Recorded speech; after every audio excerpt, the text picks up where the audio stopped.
Racism question, which I talk about a lot in my book. No. The reason Americans are sensitive to the race issue particularly is because of the legacy of slavery and Jim Crow. That's why we have civil rights laws. That's why we have affirmative action and set-asides. But then suddenly one day, out of the blue, people used to talk about integration all the time. It was integration. You don't discriminate against black people, which we had to spend 100 years teaching the Democrats not to do. But that is all about American blacks. It's not about someone who has never set foot in this country before. It's liberals who are the racists who say, oh, you're all brown, we're going to treat you like American blacks. And it's really kind of shocking. I mean, I don't know if maybe some of you know this. Jesse Jackson used to stand at the border denouncing the illegal immigrants coming across. Cesar Chavez denounced them as wetbacks, driving down the wages of the poor. But today, you can arrive from, the Sudan yesterday. You will get affirmative action applying to college. You will get affirmative action applying for government business loans. I done ran up all these bands up in hand and made like 5 bands a day. I was broke, came up with a plan, now I'm the man, there ain't no stopping me. I done ran up all these bands up in hand and made like 5 bands a day. I was broke, came up with a plan, now I'm the man, there ain't no stopping me. It ain't no stopping me. Got bands, I'ma run it up. It ain't no stopping me. I was broke, came up with a plan, now I'm the man. It ain't no stopping me. Got bands, I'ma run it up. It ain't no stopping me. What's going on, y'all? So today we're talking about affirmative action, or more specifically, the end of it. So in 2023, the U.S. Supreme Court, with a conservative majority, ruled to end race-based affirmative action in college admissions. The decision, which came down in Students for Fair Admissions versus President and Fellows of Harvard College, specifically banned the use of race as a factor in college and university admissions. While the ruling directly impacted higher education, it was seen as a significant shift in how race could be considered in other areas of public life. Fast forward to 2025, and on January 21st, Donald Trump dealt another significant blow to affirmative action by signing an executive order titled Ending Illegal Discrimination and Restoring Merit-Based Opportunity, which rescinded Executive Order 11246, which was originally signed by President Lyndon B. Johnson back in 1965. Now, Executive Order 11246 mandated affirmative action for federal contractors to promote equal employment opportunities. The new executive order eliminates the requirement for federal contractors to maintain affirmative action programs and totally prohibits DEI, diversity, equity, inclusion, and accessibility initiatives in federal contracting. It directs federal agencies to identify and investigate private sector DEIA practices, potentially leading to further actions against such programs. Additionally, President Donald Trump has placed all federal employees working in DEI programs on paid leave, with plans to eventually terminate their positions altogether. He has called these programs discriminatory and advocates for a merit-based hiring system. And to that, I have the same reaction that I did back in 2023 when affirmative action was ended in colleges. You know what I said? I said, excellent. It's about time. So you might be wondering why any foundational Black American would be advocating for the end of affirmative action when our ancestors, folks like Martin Luther King, fought so hard to achieve it in the first place. Well, the answer is because it was stolen from us a long time ago. You have to understand, affirmative action was originally intended to help Black Americans recover from the history of past indiscretions that the United States government has carried out against us. However, the way that it was written was very manipulative. they wrote affirmative action to be a benefit to all minorities, which includes folks like white women, who are today the largest beneficiary of affirmative action. Asians, Hispanics, Africans and Caribbeans, white women, hell, even white men who are gay can be considered minorities and receive benefits from the affirmative action of 1965.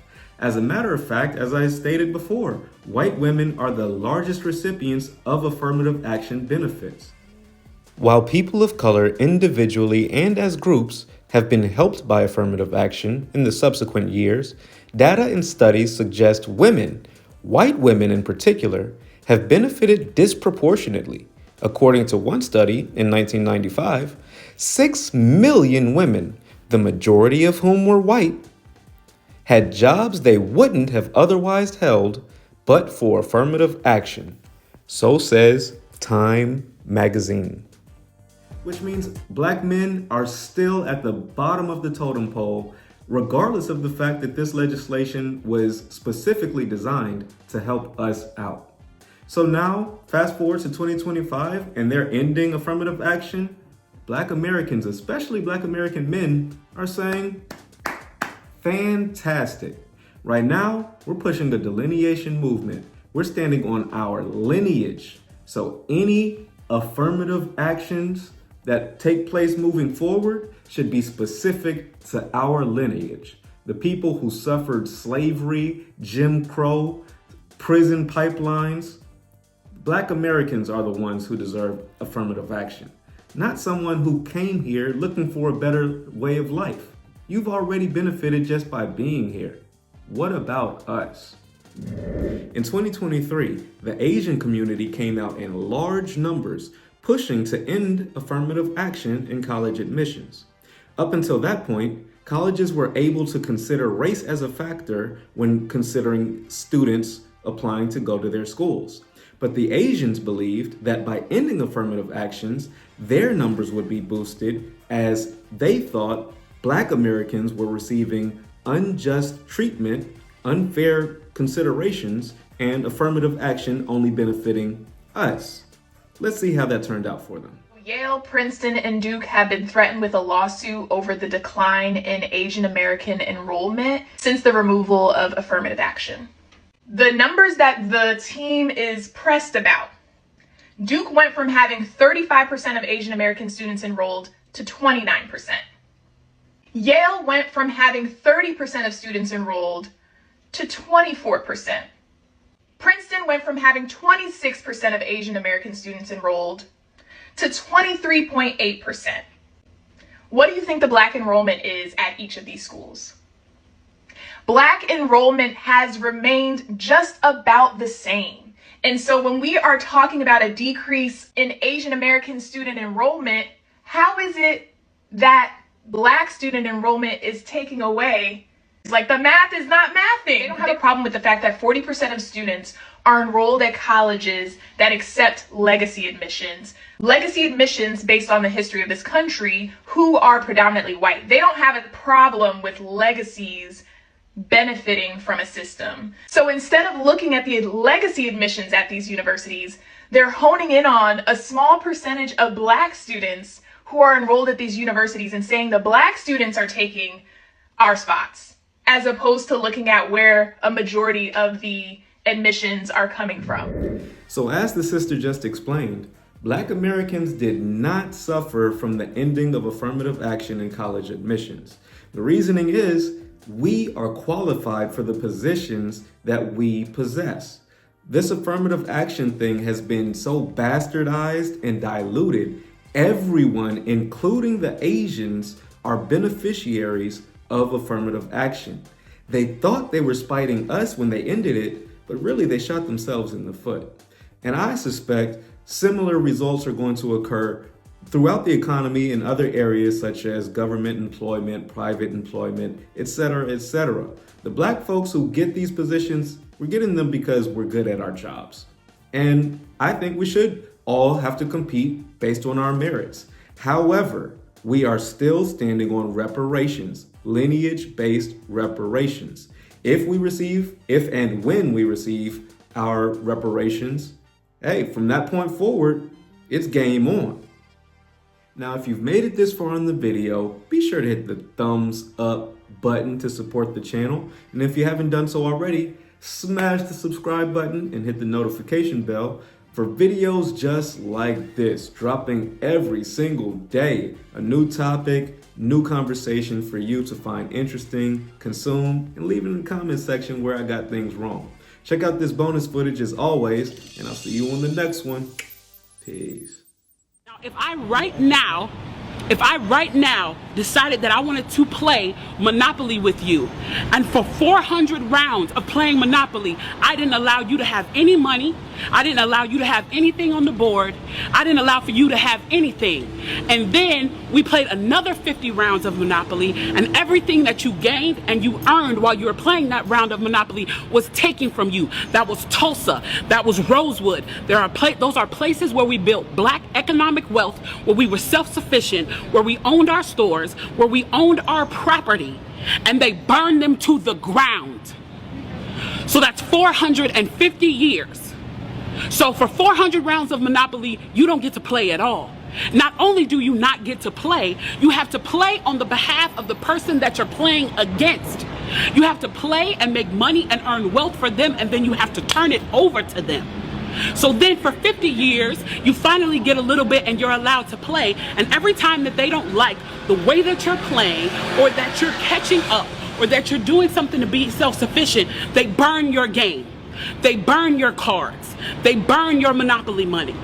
And then finally at the release and the onset of that, they allow you to play and they say, okay, now you catch up. Now at this point, the only way you're going to catch up in the game is if the person shares the wealth, correct? But what if every time you share the wealth, then there's psychological warfare against you to say, oh, you're an equal opportunity hire.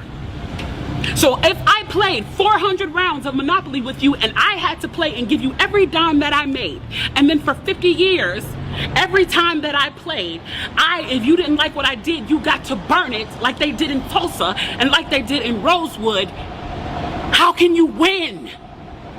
How can you win?